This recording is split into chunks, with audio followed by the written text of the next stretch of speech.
Muito bom dia a todos. É uma alegria estar aqui. É uma pena que Araraquara não fica mais perto de Ribeirão para a gente poder, estar mais vezes aqui. Mas hoje nós trazemos um tema que é os trabalhadores da primeira hora. Nós estamos acostumados em interpretar lá no Evangelho segundo o Espiritismo, ou ler a interpretação dos Espíritos sobre os trabalhadores da última hora, que muito nos beneficia. Mas hoje nós vamos falar dos da primeira hora. E para iniciar, nós vamos falar de Marcel Proust, que diz que a verdadeira viagem de descobrimento não consiste em ver novas terras, mas em ver com novos olhos aquilo que já existe. É exatamente essa a nossa proposta, de refletir uma outra interpretação, uma nova visão da parábola dos trabalhadores da última hora. Esse foi o nome que Kardec colocou na parábola, mas lá em Mateus capítulo 20, Mateus chama de os trabalhadores da vinha. Tem os que chegaram primeiro e os que chegaram depois. Como é muito conveniente chegar depois, Kardec colocou os trabalhadores da última hora, E antes disso, vamos relembrar que na educação do espírito é muito importante diferenciar duas palavrinhas, que é compreender e conhecer. Conhecer é estar ciente. Não significa que você entendeu, é estar ciente. Compreender é se apropriar da informação. A informação passa a ser sua. Então, a pessoa traz o conhecimento para dentro de si. E, neste caso, ela é capaz de usar este conhecimento na própria vida. Tá certo? A informação, então, deixa de ser um conhecimento e passa a fazer parte da pessoa. Esta é a diferença entre compreender e conhecer. Apenas conhecer é como estudar para fazer prova. Se perguntar depois da prova, a pessoa não sabe nada. Ela só decorou aquilo ali para fazer a prova. Que é o mesmo que colocar um brinco na orelha. Para que serve um brinco? Para enfeite. Então tem muita gente que tem aquele monte de diplomas na parede, que é para enfeitar a parede, mas não sabe nada do que está ali. Só enfeita a parede. Isso vocês já viram de monte. Quando a pessoa desencarna, o conhecimento de superfície, aquele conhecimento de enfeite, não vai com ela. E se nesta vida mesmo ela tem Alzheimer, o conhecimento de superfície vai com Alzheimer. Não fica com ela. Essa pessoa vai ter que voltar até que o conhecimento passe a fazer parte do seu patrimônio pessoal. Ou seja, que seja incorporado, que seja assimilado esse conhecimento através da compreensão, do entendimento, para que a gente possa colocar isso em prática, esse conhecimento em prática no dia a dia. Não podemos fazer isso até que ele não seja nosso. Então, para que a gente possa compreender essa nova visão da parábola dos trabalhadores da vinha, é necessário que nos coloquemos na situação dos trabalhadores. Vamos pensar como se nós fôssemos os trabalhadores. Como se a gente fizesse parte desta narrativa de Jesus. Vamos então relembrar rapidamente a parábola que todos vocês sabem, mas vamos só dar uma recordadinha. Um homem saiu de manhã, Mateus diz que foi ao romper do dia, primeira hora, 6 horas da manhã, para contratar trabalhadores para a sua vinha. E, ajustando com os trabalhadores o pagamento do dia, ele os mandou para a vinha. E saindo perto da hora terceira, 9 horas da manhã, viu outros que estavam ociosos na praça e os convidou à sua vinha, que lhes daria aquilo que fosse justo. E eles foram. Saindo outra vez perto da hora sexta, 12 horas, e na hora nona, 15 horas, ele fez o mesmo. Perto da hora 1/10, 17 horas, ele também convidou trabalhadores, dizendo que eles receberiam o que fosse justo. Aproximando-se à noite, hora 12ª, 6 horas da tarde, ele chamou os trabalhadores para lhes pagar o dia de trabalho, começando pelos últimos, até os primeiros. Os que chegaram na hora 1/10, 17 horas, receberam o pagamento pelo dia de trabalho como se eles tivessem trabalhado o dia inteiro. Quando vieram os primeiros, eles achavam que iam receber mais. Mas, do mesmo modo, receberam o pagamento que foi combinado para o dia de trabalho. Então eles começaram a reclamar, dizendo que aqueles que só trabalharam 1 hora foram igualados a eles que suportaram a fadiga do dia todo. E o patrão disse: não estou te lesando. Não ajustastes comigo o valor do dia? Toma o que é teu e retira-te. Ou não posso fazer o que eu quiser do que é meu. E Jesus termina a parábola assim: assim os primeiros serão os últimos, e os últimos serão os primeiros, porque muitos são chamados e poucos os escolhidos. Esta é a parábola. Parábola é uma narrativa com fundo moral, não é? Muito bem. Vamos agora nos colocar no lugar dos trabalhadores. Nós fomos contratados para trabalhar quase 12 horas durante um dia. Ele saiu por volta de 6 da manhã, e esses funcionários chegaram à vinha um pouco antes das 7. Certo? E combinaram com ele um valor para trabalhar o dia todo. E eles aceitaram esse valor. Para eles estava ótimo, por isso foram trabalhar. Mas como a vinha precisa ser, as uvas precisam ser colhidas rápido, principalmente num clima quente, porque senão o sabor do vinho deteriora, ele estava correndo atrás de trabalhadores para colher o máximo que pudesse. E por isso ele saiu às 9, às 12, às 15 e às 17 e trouxe outros trabalhadores para a vinha. Mas quando nós chegamos lá antes das 7 horas. E quando nós fomos receber o pagamento do dia, era igual para todo mundo. Como é que a gente ia se sentir? Eu cheguei quase 7 horas.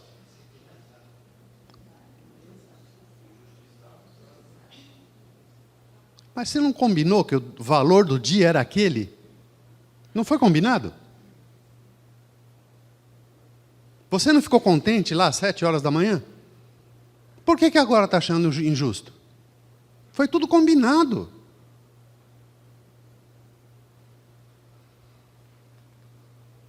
Os trabalhadores que chegaram primeiro, eles estavam satisfeitos com o que foi combinado pelo dia de trabalho. Mas ao receberem o pagamento, eles perderam a alegria, perderam a satisfação, perderam o prazer, porque outros que trabalharam menos receberam igual a eles. Vamos trazer para os dias de hoje. Você andou vários anos num carro velho. E aí você fez uma poupança, você juntou dinheiro e você comprou um carro novo. Foi lá e pagou logo 120 mil reais pelo carro e chegou em casa todo contente, alegre, satisfeito, cheio de prazer. Que maravilha dirigir um carro novo. Né? Contou para os amigos do trabalho: agora eu estou com um carro novo, está pensando o quê? Uma semana depois, o seu vizinho chega em casa com um carro novo, melhor que o seu. E como você é amigo dele, você vai conversar com ele. E você ficou sabendo que ele pagou 100 mil reais. E você pagou 120. A alegria, a satisfação, o prazer acabou. Como é que pode você comprar um carro superior ao meu por um preço mais barato? Eu paguei 20 mil reais a mais num trem mais inferior. Acabou a alegria. Esta é a sensação dos trabalhadores da primeira hora. Acabou a alegria, acabou o prazer. A causa da insatisfação, aqui voltando à parábola, não é o patrão. Não é o patrão. Porque o dinheiro é dele e ele faz com o dinheiro dele o que ele quiser. Também não é quem chegou depois. Porque o patrão disse que pagaria a eles aquilo que achasse justo.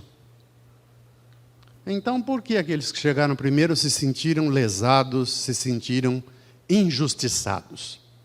Por quê?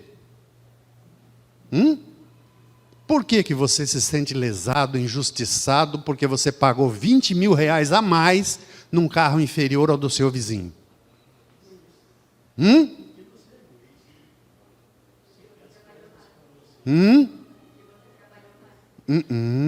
Tem uma palavrinha que a gente está evitando de falar. O orgulho é a raiz dessa palavrinha. Ahá! A causa da insatisfação está na incapacidade de lidar com o sucesso do semelhante, em ver o outro se dar bem. A gente não consegue. O nome disso é inveja. E quem é que cria a inveja? A raiz da inveja está no orgulho. Quem não é orgulhoso não é invejoso. Achava-se que a inveja fosse um problema de caráter. Caráter é a nossa personalidade, é a marca que a gente deixa no mundo. É o carimbo que a gente deixa no mundo. Né? Fosse um desvio dessa personalidade, um desvio desse caráter.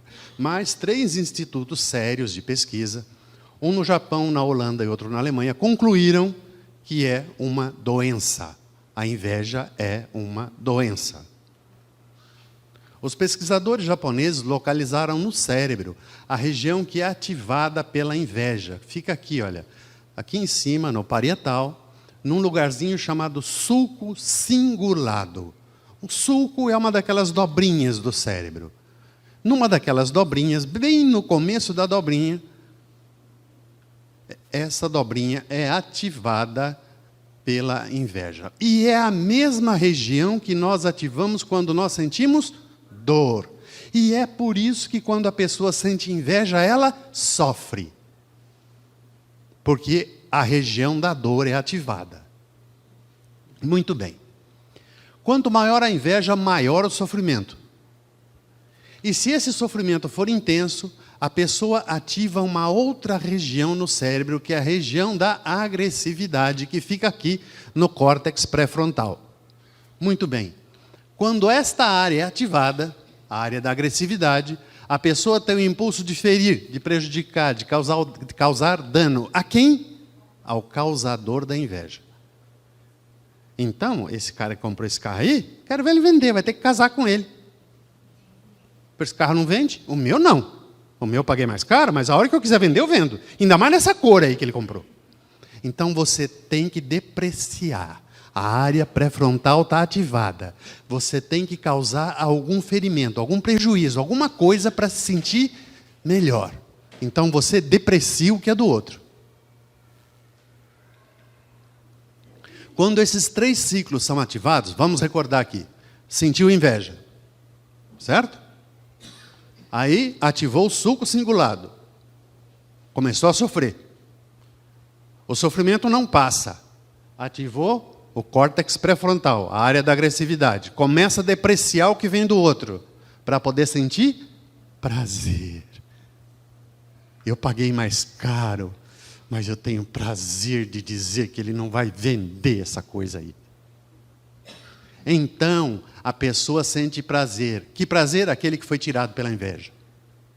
Ela tinha todo o prazer do mundo, está no carro novo, agora não tem mais. Ela precisa depreciar o que é do outro para poder sentir o prazer que foi tirado pela inveja. E nesse caso, a pessoa perde a capacidade de sentir prazer com as suas próprias conquistas. Ela não consegue mais se alegrar com o que tem, ela tem que ficar comparando com os outros. E ela fica presa no ciclo da inveja.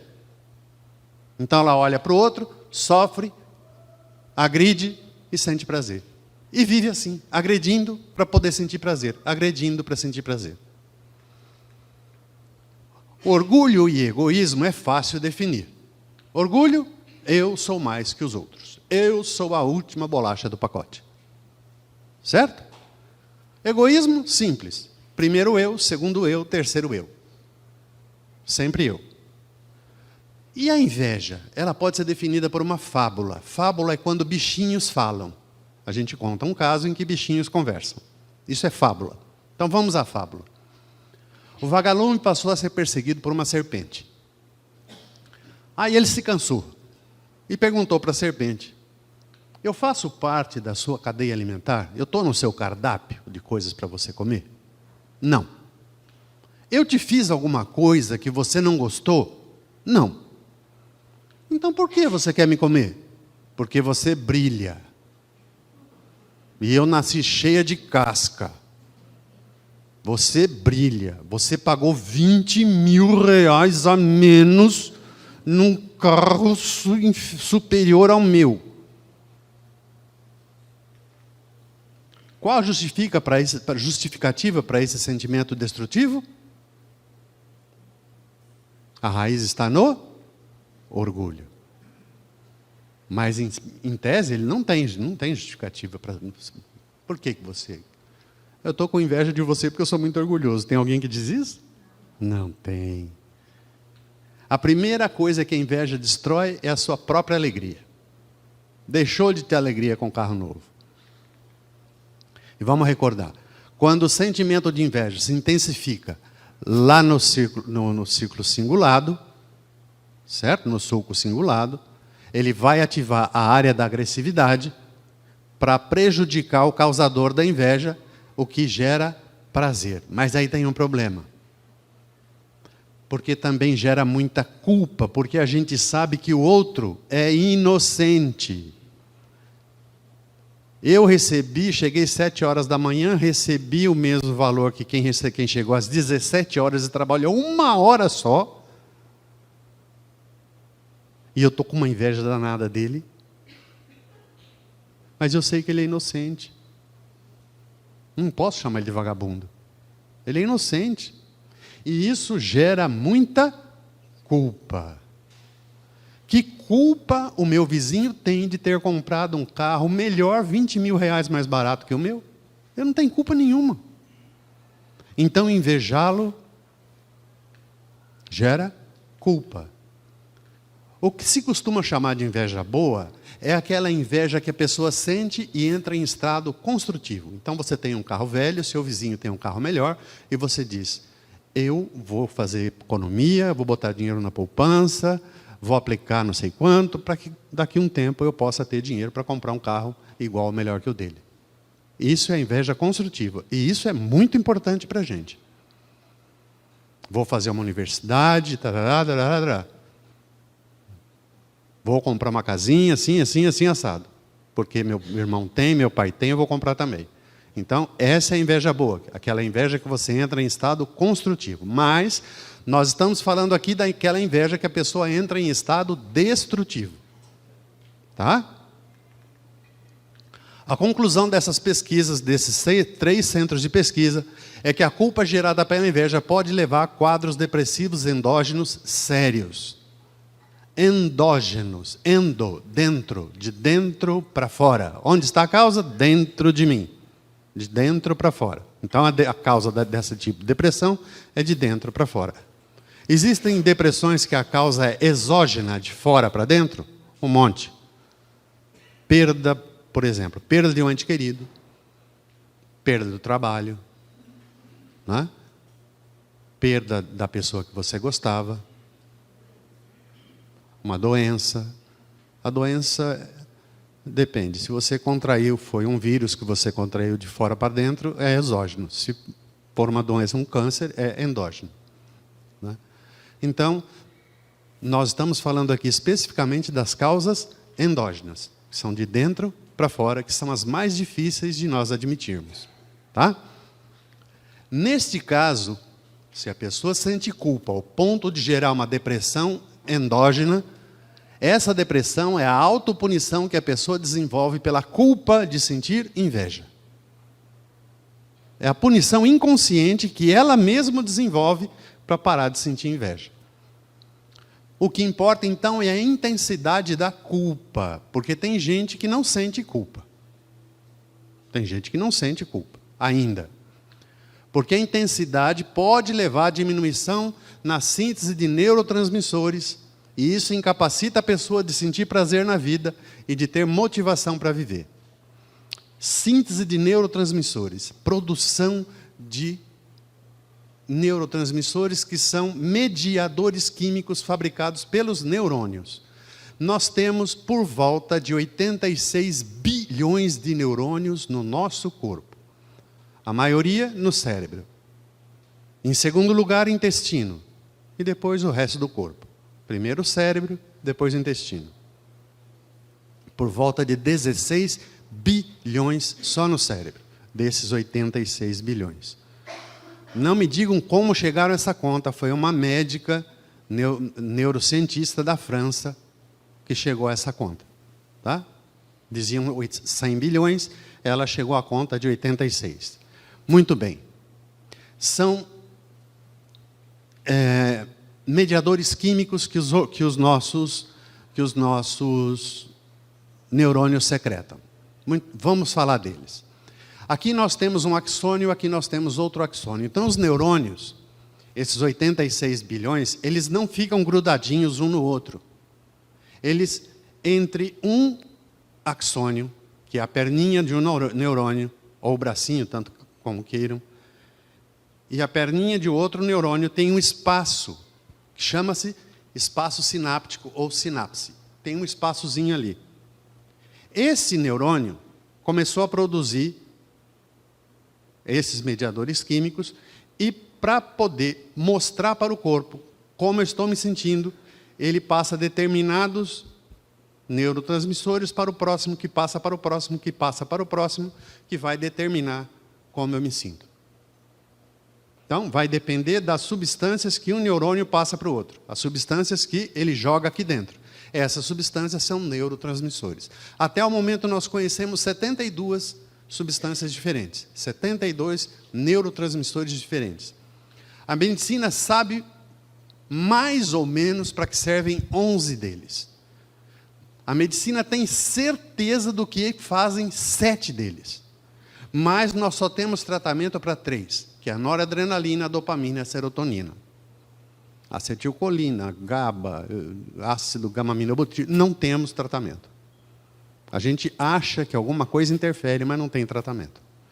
O que a gente pode tratar é noradrenalina, dopamina e serotonina. Então, quando a pessoa entra na depressão endógena pela culpa, seja pela culpa da inveja ou por outro tipo de culpa, ela começa a depletar, a diminuir a produção de neurotransmissores, inclusive desses 3 aqui, que são muito importantes.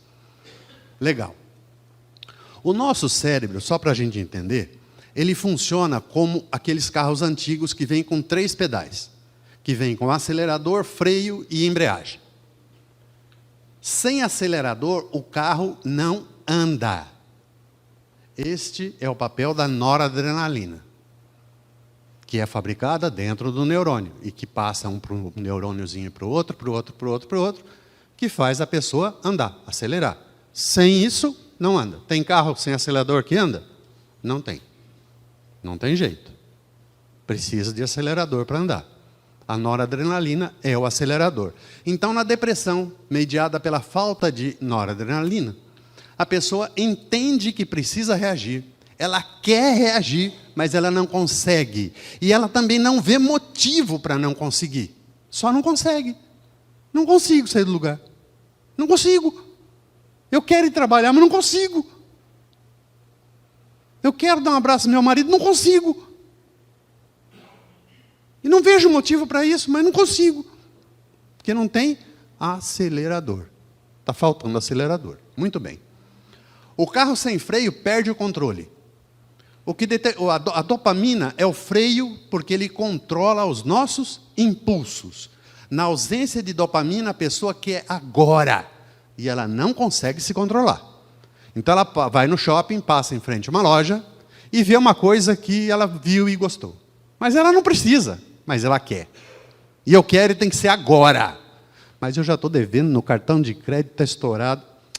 O que é um dentinho a menos para um banguela? Já estou banguela mesmo?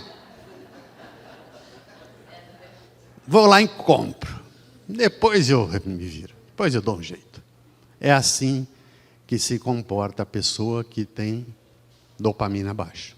Quer e quer agora. Não pode ser depois. Criança com dopamina baixa é terrível. Eu quero tênis novo e tem que ser agora. Te vira, vai buscar. Tem que ser agora.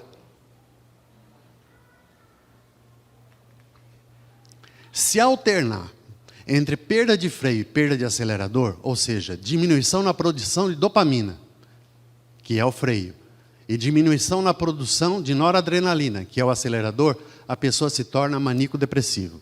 Ou, um nome mais bonito, bipolar. Ao invés de você dizer, eu sou maníaco-depressivo, você fala, eu sou bipolar. É mais bonito, não é? Pensa. Não é mais bonito? Mas é a mesma coisa. Se isso se intensificar sem tratamento, sem repor a dopamina, ou sem repor a noradrenalina lá dentro da fenda sináptica, até que o corpo consiga produzir normalmente de novo, a pessoa pode passar para psicose maníaco-depressiva. Aí fica mais grave. Porque quando interfere esse nomezinho aqui, psicose, significa perda de contato com a realidade. Então a pessoa alterna estados de extrema euforia com extrema tristeza. E quando ela está em estado de extrema euforia, ela pode subir na casa e tirar a roupa de tão contente que ela fica. Porque ela perde o contato com a realidade. Já vi casos assim.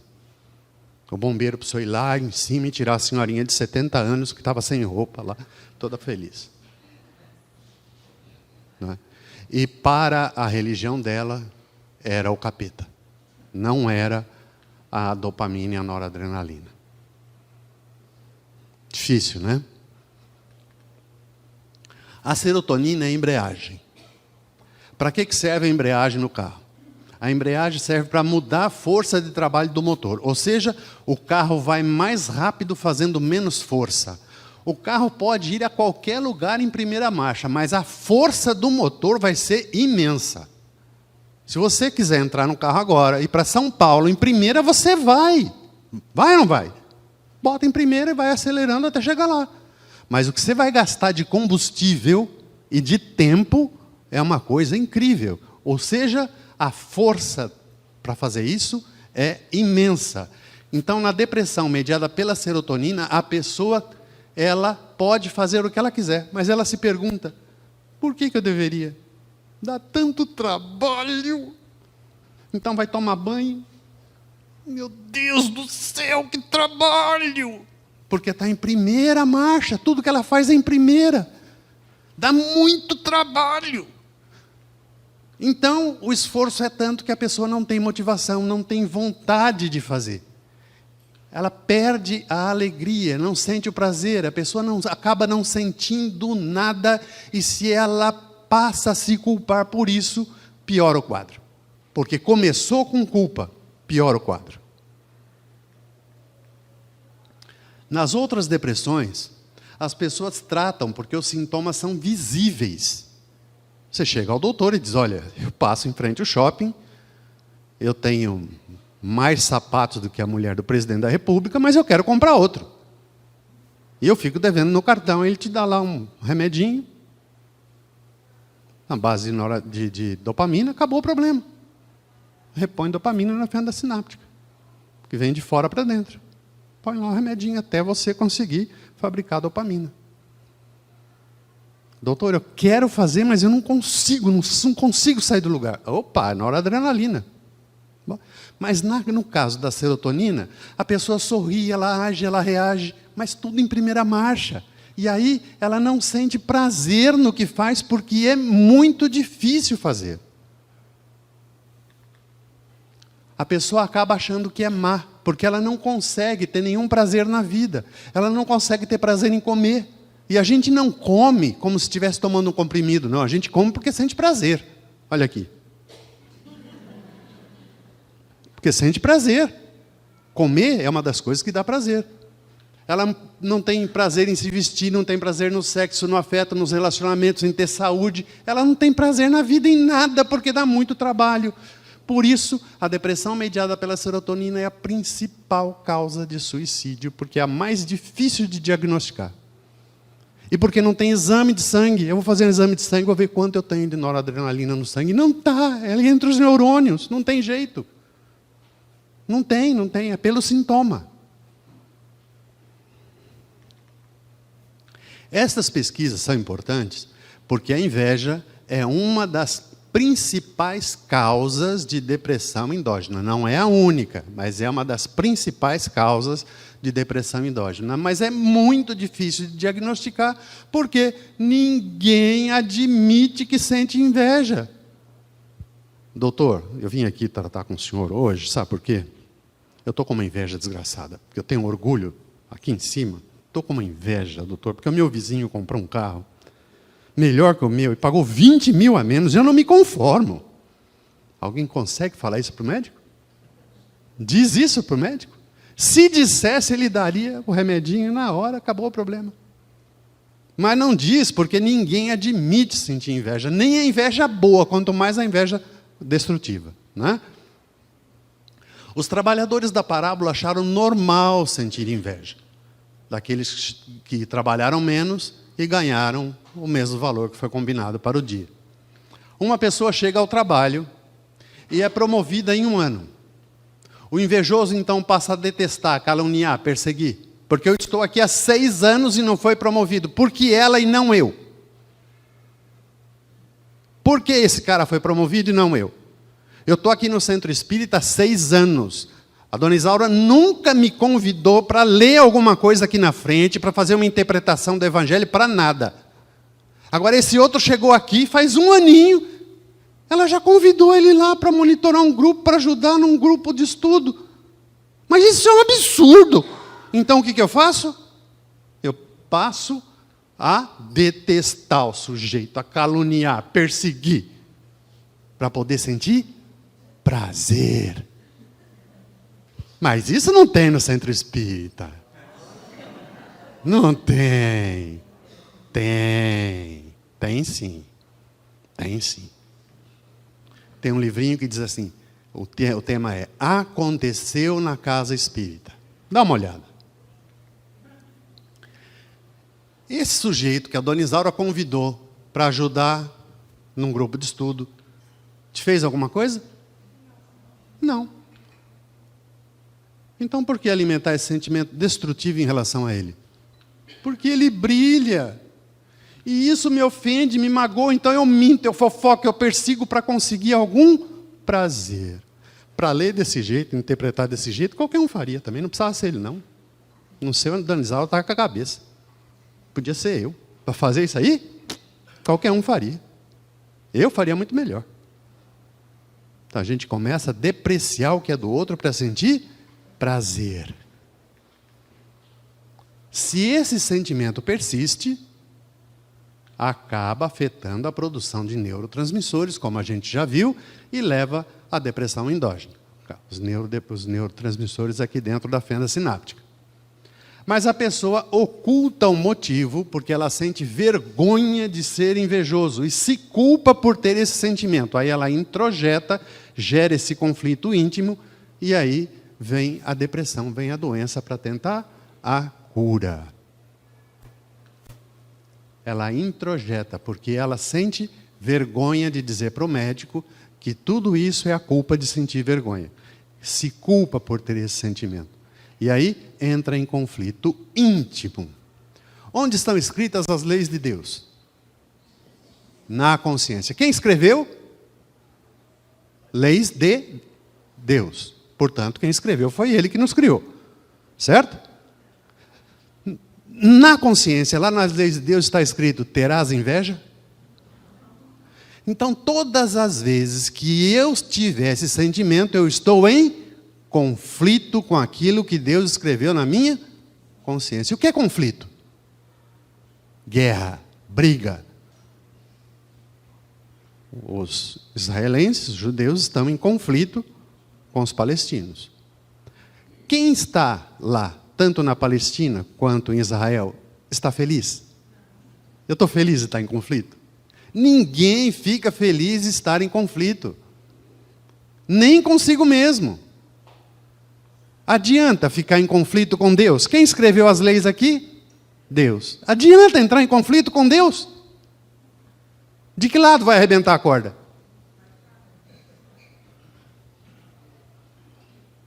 Nós sempre vamos ficar doentes entrando em conflito com Deus para poder tentar nos curar. Então a depressão é uma bênção para a pessoa tentar se curar. Então quando a pessoa está com depressão, o que ela deve fazer? Correr no centro espírita? Não. Primeira coisa, correr ao médico. Vá ao médico. Porque neurotransmissor é coisa física. Você põe no microscópio, você vê. É físico. Aqui, no centro espírita, trabalha com coisas não físicas, não materiais. É matéria que você está precisando. Adianta alguém chegar aqui e dizer, seu Anésio, eu estou com uma fome, mas estou com muita fome. Aí ele diz assim, meu irmão, sobe lá e assiste uma palestra. E depois você recebe um passe. Vai adiantar para o sujeito? Ele vai mandar ele catar coquinho e vai sair andando. É a mesma coisa. Então o centro espírita é um complemento. Porque o doutor vai te dar um remédio. Remédio é uma coisa para remediar. Ou seja, para te ajudar a repor o que está faltando até você conseguir produzir por si mesmo. E para ajudar a produzir por si mesmo, aqui sim, aqui ajuda. Aqui ajuda e muito. Mas é complemento, não é tratamento. O tratamento é lá no doutor. Entendido isso? Jesus usou uma parábola, então, sem mencionar a palavra inveja, porque senão todos que lessem não se identificariam, porque ninguém admite sentir inveja. Para vocês terem uma ideia, Kardec só toca nesse assunto, na questão 926. Porque se ele colocasse lá na questão 100 e pouco, todo mundo pararia o livro dos Espíritos ali. Pelo menos você já leu 926 questões, já está mais bem informado. Mas se alguém nos diz que o filho passou no vestibular, e aí a gente pensa, mas também nessa faculdade ruim todo mundo passa. Nós temos o impulso deprecial que vem do outro. A alegria do outro nos infelicita. E nós não conseguimos apreciar o que nós temos sem fazer comparações, então a inveja está constatada. Sempre que a gente precisa depreciar o que vem do outro, a inveja está constatada. Você tem uma amigona no centro espírita. Vocês fizeram um curso juntos, está tudo maravilhoso. Aí um dia ela diz assim, eu vou faltar nos próximos 15 dias, fulana, porque eu vou tirar férias. Vou sair com meu marido. Beleza. Na semana seguinte, você entra nas redes sociais e vê ela lá de biquíni. No Caribe. Eu achei que ela fosse para Bertioga. Mas no Caribe, aí também já é demais. Para Bertioga eu posso ir, para o Caribe não.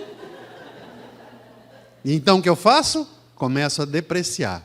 Está vendo aí? Ó? Deve ter pago excesso de bagagem, porque as pelancas ela levou junto. Aí, dá para ver tudo das pelancas aí. Eu começo a depreciar. Já que eu não posso ir, eu deprecio quem vai. E lá tem muito assalto, viu? Perigoso. Não sei o que foi fazer lá. Então eu começo a depreciar o que é do outro. Se eu faço isso, ó, meu filho passou no vestibular, entrou na USP, mas o que ele vai fazer? Medicina? Não, ele vai fazer direito. Curso porcaria desse qualquer um faz. Hoje o que tem de advogado por aí está cheio. Antigamente não, mas hoje tem um advogado por esquina. Agora, se fosse medicina, não, aí é um curso bom. Não é assim? Se a pessoa acredita que Deus existe, que é onipotente, que é onisciente, que é onipresente, que é justo e bom, e que permite que o outro ganhe o mesmo que eu, trabalhando menos, quem somos nós para achar errado? Sabe quem é o dono da vinha? Jesus Cristo. É Ele que é o dono da vinha. É Ele que foi buscar trabalhadores às 9, às 12, às 15, às 17.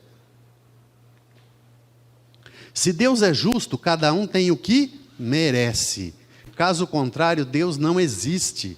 Então o invejoso tem um problema sério no seu relacionamento com Deus. Ele entra em conflito com aquilo que está escrito na consciência. Por isso que ele entra em depressão, para tentar se curar. O espiritismo ele é racional, ou seja, precisa usar o raciocínio, senão você não entende. Não promete nada. E não garante a salvação de ninguém. O que é salvação? Voltar para o plano espiritual em melhores condições do que eu saí de lá. Isso é salvação. Tá certo? O Espiritismo garante isso? Não. Quem garante a salvação é a caridade, não é o Espiritismo. Não é nem Jesus que garante a salvação de ninguém. É a caridade. Qual é o lema do Espiritismo? Fora da caridade não há? Se não fizer a caridade, meu amigo, ou você vai voltar no mesmo lugar que estava, ou pior. E nós não estamos falando só da caridade material. Caridade material é um começo, né? A dificuldade do Espiritismo é nós assumirmos as nossas responsabilidades sem poder culpar ninguém. Eu estou com depressão por sua causa. Viu? É por você. Não é não. É porque você depletou o seu sistema que produz neurotransmissores. Está dentro de você, não sou eu. Você é o problema. Você tem que consertar isso. E vai tomar remédio para o resto da vida? Não, vai no centro espírita. Lá eles vão te aplicar passezinhos, palestra, vão te explicar muita coisa que você não conhecia, e você vai se autovalorizando e vai parar de tomar o remédio que é só para remediar. Porque se fosse para curar, ia chamar curédio. Não cura, remédio não cura. Quem se cura? Você. Por isso que você dá um remédio para ela, com a mesma doença e o mesmo remédio para ela. Uma volta e diz, doutor, foi ótimo. A outra diz, doutor, foi uma porcaria. Não funciona. Algumas religiões põem a culpa no diabo. Porque é só exorcizar, sai capeta, resolve tudo. Resolve? Jesus disse que você tira um, entra 7. Isso é Jesus que está falando. Você limpa a casa, entra 7. Se não mudar a casa interna, não vai resolver não. Se não botar tranca nas portas, não resolve. No Espiritismo, quem não gosta de assumir a responsabilidade, põe a culpa em quem? Obsessor. Ah, como é fácil ter obsessor. Qualquer coisinha aí for, obsessor. Dona Isaura é o obsessor, Dona Isaura. Me ajuda a tirar ele. Vai para o médico. Não, Dona Isaura. Eu preciso que a senhora limpe o cara daqui. Sai, obsessor, para ele ir embora, me deixa sozinho. Ela até pode fazer isso se quiser. Mas se não te ensinou a cuidar da sua casa mental, vai entrar um monte de outros. Ela tira um, entra outros. Resolve? Não. Só muda o problema. É que nem aquele sujeito que vai trocando de mulheres. Aí deu problema com uma, troca para outro. O problema é dele, não é das mulheres. Ele que tem que consertar. Enquanto ele não se consertar, vai ficar trocando, e o problema continua. E tem mulher que é assim também, né? Tem uma aí que já bateu o recorde, acho que já está em 18 maridos. Não é?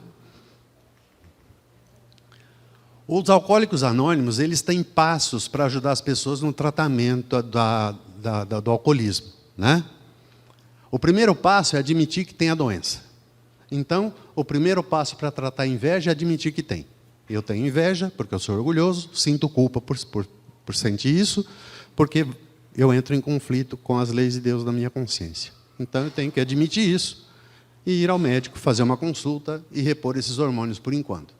O segundo passo do AA é admitir que existe um poder maior e humildemente pedir ajuda. O Alcoólicos Anônimos não está ligado a nenhuma religião, mas você tem que acreditar num poder superior.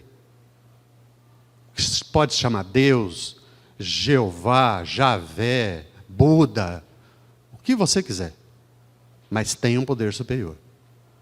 E humildemente pedir ajuda. Uma das causas da inveja é o orgulho. E Jesus é muito claro. Peça e lhe será dado. Buscais e achareis. Bateis e se lhe abrirá. Jesus não pede para você ficar sentado em casa esperando que as coisas mudem. Ó Deus, ó céus, ó vida, Deus não gosta de mim, eu estou sem acelerador, daqui a pouco eu vou perder o freio. Fica lá sentado. Não vai resolver nada ficar sentado lá. O AA tem outro ensino. Um dia de cada vez. Se a pessoa disser que nunca mais vai voltar a beber, nem ela acredita. Nem ela acredita. Quanto mais os outros. Então, só hoje eu não vou invejar ninguém. Só hoje eu não vou depreciar as coisas de ninguém. Só hoje. Amanhã é outro dia. Olha o que Jesus diz. Não vos preocupeis com o dia de amanhã. Só hoje. E por que Jesus disse para a gente não se preocupar com o dia de amanhã? Você sabe se vai estar vivo amanhã? Quem é que sabe? Quem é que tem essa certeza absoluta? Só Deus. Então vamos nos preocupar com hoje. Hoje. Hoje é importante. Por isso que Jesus diz, a cada dia a sua preocupação. Amanhã você se preocupa de novo, se você estiver aqui. A cada dia a sua preocupação. Então levantou de manhã, só hoje. Eu não vou me comparar com ninguém. Vou sentir prazer nas conquistas que eu tenho, que eu consegui. Interpretar corretamente o Evangelho significa trazer os seus ensinos para a nossa vida. É compreender. Porque quando nós compreendemos, nós trazemos as lições para dentro de nós. Nesta situação de ter chegado primeiro ao trabalho e receber o mesmo salário dos que chegaram depois, como é que a gente se sentiria? Não se sentiria muito bem. Nós só conseguimos mudar os nossos sentimentos em duas circunstâncias. Quando nós aprendemos através da compreensão ou quando nós cansamos de sofrer. A escolha é nossa e Deus não tem nada a ver com isso. Ai, como eu sofro. Deus não tem nada a ver com isso, a escolha é sua. Chico Xavier deixava claro, nós só evoluímos através da desidratação. Você escolhe, se é suando ou chorando. Vai desidratar? Que tem que desidratar. Sem desidratar não evolui.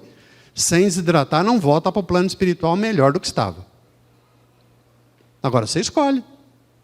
Suando? Só hoje eu não vou fazer isso, vou suar para não fazer isso. Ou chora, senta e chora. Deus não tem nada a ver com isso, é opção sua. Se nós não tratarmos aqui, no plano físico, nós vamos levar essa doença para o plano espiritual. E se nós tivermos feito algum tipo de caridade, seja caridade material, caridade moral, para com o nosso próximo, nós seremos levados a hospitais psiquiátricos. Olha só que coisa maravilhosa. Se a gente tiver feito caridade, a gente já tem crédito para ir para o hospital. Praticar caridade, então, não vai libertar o espírita do desequilíbrio. Ele pode parar no hospital. Quem vai libertar o espírita do desequilíbrio? É a coerência.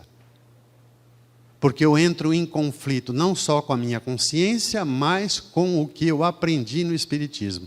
Eu fui lá e disseram que Jesus disse que não era para fazer isso e eu estou fazendo. Está coerente com o que eu estou aprendendo no Espiritismo? Se estiver coerente, ótimo. Se não estiver coerente, eu entro em conflito. Então, quem vai nos livrar de ir para um hospital psiquiátrico no plano espiritual é a coerência. Jesus manda, lá no comecinho do Evangelho, capítulo 6, amai-vos e instruí-vos. Ama o seu próximo primeiro, coloque-se no lugar dele. E depois, entenda, se instrua.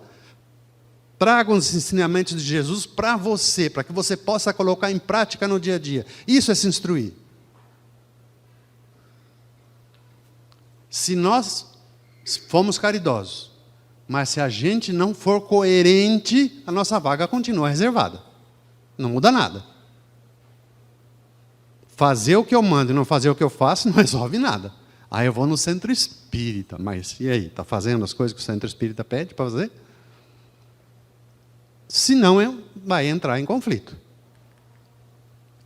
Tem gente que negocia com Deus. Se eu me livrar de tal coisa, eu conseguir tal coisa, eu acendo tantas velas, como se Deus vivesse no escuro. E lá não tivesse eletricidade ainda. O espírita negocia sopa aos pobres, negocia cesta básica, negocia passe. Mas se ele continua orgulhoso e aí gerando a inveja, invejoso, a vaga continua reservada. Quem não é orgulhoso não tem inveja. Quando a pessoa desenvolve um quadro depressivo por causa da inveja, esse sofrimento não estava na sua programação reencarnatória. A pessoa buscou essa situação por causa dos seus sentimentos em conflito, em desalinho com as leis de Deus. Ninguém diz assim para Jesus, Senhor Jesus Cristo, governador espiritual do planeta Terra, : me permite reencarnar no vosso planeta, Senhor? que eu prometo para o Senhor ser muito orgulhoso, sentir muita inveja e destrambelhar todos os meus neurotransmissores e voltar aqui pior do que eu estava. Tem isso na programação de alguém? Ou Jesus permitiria? Não. Jesus permite a depressão para fazer com que a gente se cure, para que a gente vá atrás da cura. Para que a gente não volte com isso para o plano espiritual. Porque se voltar com isso para o plano espiritual, vai ter que renascer de novo aqui com o mesmo problema. E tem crianças hoje já com depressão. Já sai da maternidade tomando serotonina na madeira.